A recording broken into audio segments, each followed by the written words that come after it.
কার্তিক পুজোর দিন সকালে ঘুম থেকে উঠে দেখি তুজোর হালকা রানী নোজ হয়েছে। তো ভাবলাম ওকে খানিকক্ষণ ছাদে রোদে নিয়ে যায়, তাহলে ওর হয়তো একটু ভালো লাগবে। সেখানে গিয়ে তো উনি থেমে থাকেননি, বদমাইশি স্টার্ট হয়ে গেছে। দেখো কি কি করছে ছাদে।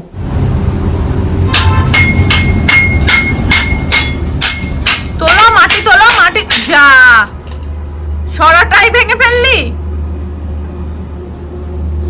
যা, শেষ।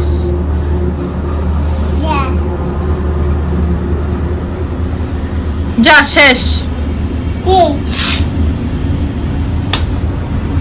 আর হবে না, আর হবে না, শেষ।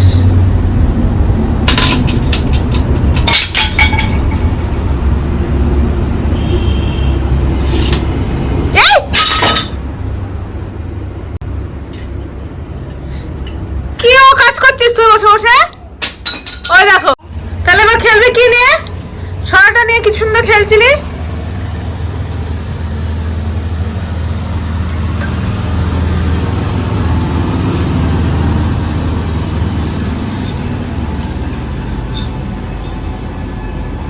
নিয়ে আয়, এদিকে নিয়ে এসো, নিয়ে এসো।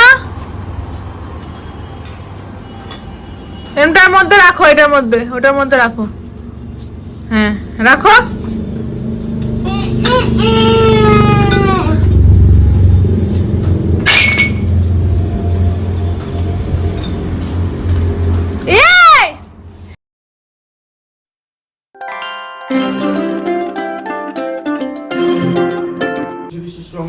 এই নিয়ে তৃতীয়বার আমাদের বাড়িতে কার্তিক পুজো হচ্ছে। শুনেছি একবার নাকি বাড়িতে কার্তিক ফেললে পরপর 3 বছর পুজো করতে হয়।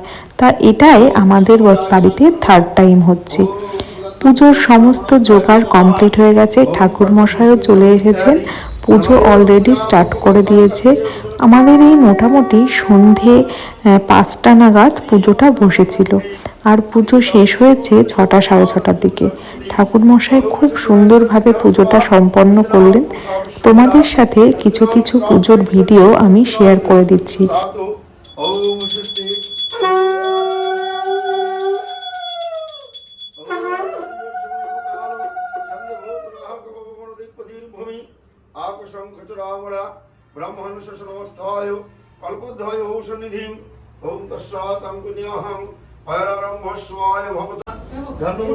তোমাদের কার কার বাড়িতে কার্তিক পুজো হয়েছিল আমাকে কিন্তু কমেন্টে লিখে জানাতে ভুলো না।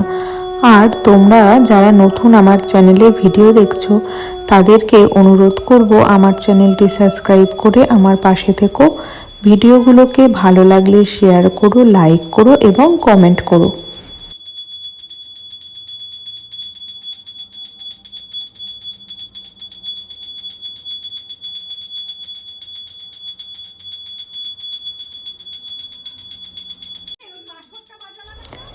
এখন শুরু হয়ে গেছে সন্ধ্যারতি। সন্ধ্যারতির পরেই হোম যজ্ঞ সম্পন্ন হবে, আর তারপরেই হবে পুষ্পাঞ্জলি। আমি আর মা দুজনে উপোস করে রয়েছি, আমরা পুষ্পাঞ্জলি দেব। সকাল থেকে আমরা দুজনে সারাদিন ধরে পুজোর জোগাড় করেছি।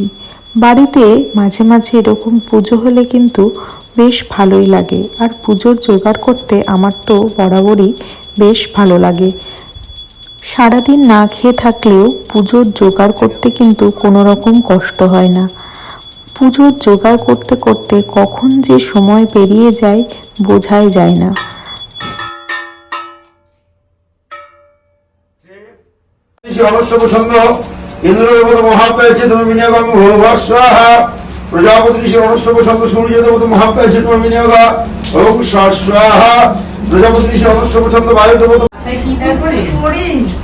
মাথায় ঘুমিয়ে গেছে, বাসেটা ভরে আছে।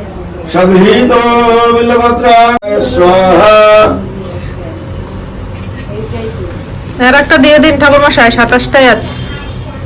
প্রথমেই ঠিক গুনেছিলাম, প্রথমেই ঠিক গুনেছিলাম।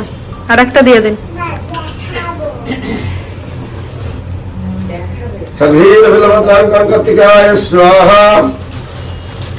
ओम सगृहीत बलभद्रां कां कार्तिकेयाय स्वाहा सगृहीत बलभद्रां কাম কার্তিকেয়ায় স্বাহা সগৃহীত বিল্লপত্রাং ওম কাম কার্তিকেয়ায় স্বাহা সগৃহীত বিল্লপত্রাং কাম কার্তিকেয়ায় স্বাহা সগৃহীত বিল্লপত্রাং কাম কার্তিকেয়ায় স্বাহা সগৃহীত বিল্লপত্রাং কাম কার্তিকেয়ায় স্বাহা সগৃহীত বিল্লপত্রাং কাম কার্তিকেয়ায় স্বাহা সগৃহীত বিল্লপত্রাং কাম কার্তিকেয়ায় স্বাহা সগৃহীত বিল্লপত্রাং কাম কার্তিকেয়ায় স্বাহা সগৃহীত বিল্লপত্রাং কাম কার্তিকেয়ায় স্বাহা সগৃহীত বিল্লপত্রাং ওম কাম কার্তিকেয়ায় স্বাহা সগৃহীত বিল্লপত্রাং কাম কার্তিকেয়ায় স্বাহা পান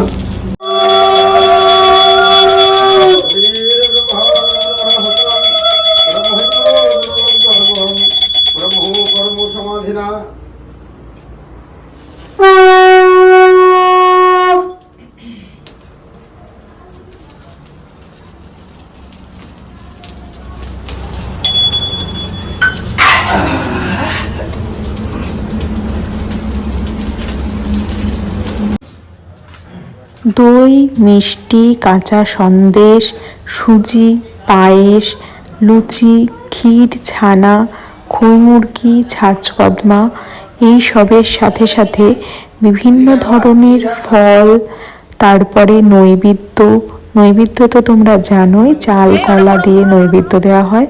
আর তার সাথে মা বানিয়েছিল নাড়ু, সেটা ছিল তিলের আর গুড় চিনি দিয়ে একটা নাড়ু বানিয়েছিল।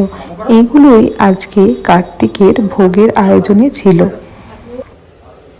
বাড়িতে অল্প কিছু লোকজনের প্রসাদের আয়োজন করা হয়েছিল, সেই জন্যই তৈরি হয়েছিল খিচুড়ি, ছেঁচড়ার তরকারি, তার সাথে ছিল ফ্রাইড রাইসের সাথে আলুর দম, আর এছাড়াও চাটনি, মিষ্টি এগুলো দিয়ে শুরু হয়ে গেছিলো বাড়িতে খাওয়া দাওয়া। একটা ফাঁকা ঘর রয়েছে আমাদের বাড়িতে, সেখানেই চেয়ার টেবিল পেতে খাওয়া দাওয়ার ব্যবস্থা করা হয়েছিল। মোটামুটি 5-6টা ব্যাচেই খাওয়া দাওয়া কমপ্লিট হয়ে গেছে। এই যে লাস্ট ব্যাচে আমরা বসেছি খেতে, তোজো আমাদের সঙ্গে বসেছে, ও কিন্তু একটু একটু খেয়েছে। আমাদের খাওয়া দাওয়া মোটামুটি কমপ্লিটই হয়ে গেছে, কিন্তু ভিডিওটা তোলা হয়েছিল না। তাই আমি সৈকতকে বললাম, এই লাস্ট ফিনিশিংয়ের একটা ভিডিও অবশ্যই তুলে নাও, এটাও আমার বন্ধুদের সঙ্গে আমি শেয়ার করে দেব। তোমাদের কেমন লাগলো আজকের ভিডিওটা অবশ্যই কিন্তু আমাকে জানিও। ভালো লাগলে লাইক, শেয়ার এবং কমেন্ট করে দিও। দাঁড়াও, ভিডিওটা এখনও শেষ হয়নি। লাস্ট ফিনিশিংয়ে তোজুবাবুকে আর একবার না দেখালে কি হয়? সারাদিন দৌরাত্ম্যপনা করে তিনি এখন ক্লান্ত হয়ে গেছেন। ক্লান্ত অ্যাকচুয়ালি উনি হননি, ক্লান্ত হওয়ার ভান করে খানিকক্ষণ বসে রয়েছেন। এইবার আবার দুষ্টুমি শুরু হয়ে যাবে। আমি ওকে ফ্রেশ করে দিয়ে এবার আমি ঘুম পাড়িয়ে দেব। তোমাদের সবাইকে ও গুড নাইট বলে দিচ্ছে। সবাই ভালো থেকো, সুস্থ থেকো, আর এভাবেই আমাদের পাশে থেকো, ভিডিওগুলো দেখতে থেকো।